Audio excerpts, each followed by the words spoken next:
নারীরা কতটুকু পর্দা করবে, কতটুকু পর্দার হুকুম কি, সেখানে আমি বলেছি পর্দা করা ফরজ। এই পর্দা আপনার অধিকার, এটা আপনার আভিজাত্যের প্রতীক, আপনার রুচির প্রতীক। এটা বলে কতটুকু পর্দা, সেক্ষেত্রে আমি দুইটা মত উল্লেখ করেছিলাম, দুইটা মত উল্লেখ করেছি। মত নাম্বার 1, সারা শরীর ঢেকে রাখবে, ফেসটা খোলা রাখবে, হাত খোলা রাখবে, এটা একটা মত।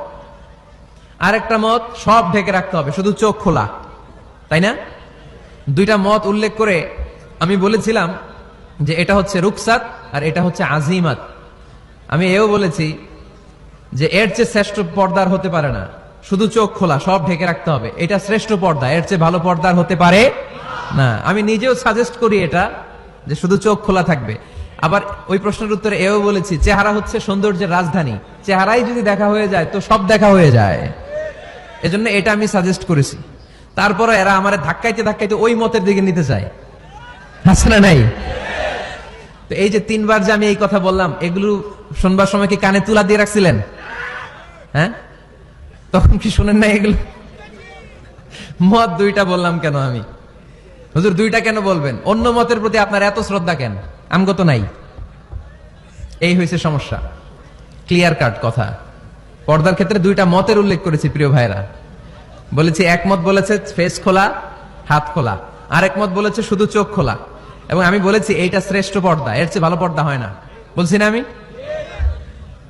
আবার বলছি যে আমি সাজেস্ট করি এটাই সবচেয়ে ভালো, এটা করবেন। এবং শেষে বলেছি চেহারা হচ্ছে সৌন্দর্যের রাজধানী, চেহারাই যদি দেখা হয়ে যায় তো সব দেখা হয়ে যায়। এগুলো কি প্রমাণ করে? আমি এই মতের পক্ষে না এই মতের পক্ষে? বায়ে না ডানে? ডানে। তো আমি এই মত অবলম্বন করি, মানে আপনাদের যেই মত আমারও এই মত। আমার ধাক্কা মারতেছেন কেন? ধাক্কাইতেছেন কেন আমাকে? ধাক্কাই আমার ওই মতে নিতে চায়, ঠিক না। বাড়াবাড়ি কখনো কল্যাণ বয়ে নিয়ে আসে না। আওয়াজ করবেন না, মনোযোগ দিয়ে শুনেন। এই যে মত, এটা আমার মত না, এটা অনেক স্কলারদের মত। নারীরা শুধু ফেস খোলা রাখবে আর হাতের কবজি পর্যন্ত খোলা রাখবে, এটা আমার মত না। আমি অন্যদের মতকে শুধু ন্যারেট করেছি, বর্ণনা করেছি মাত্র। মেজরিটি স্কলাররা, জুমহুরুল ফুকাহা, আই রিপিট, আমি আবার বলছি, মেজরিটি স্কলাররা বলেছেন ফেস এবং হাত খোলা রাখা যাবে। যদিও আমার মত এটা না, আমার মত হচ্ছে যে শুধু চোখ খোলা রাখবেন।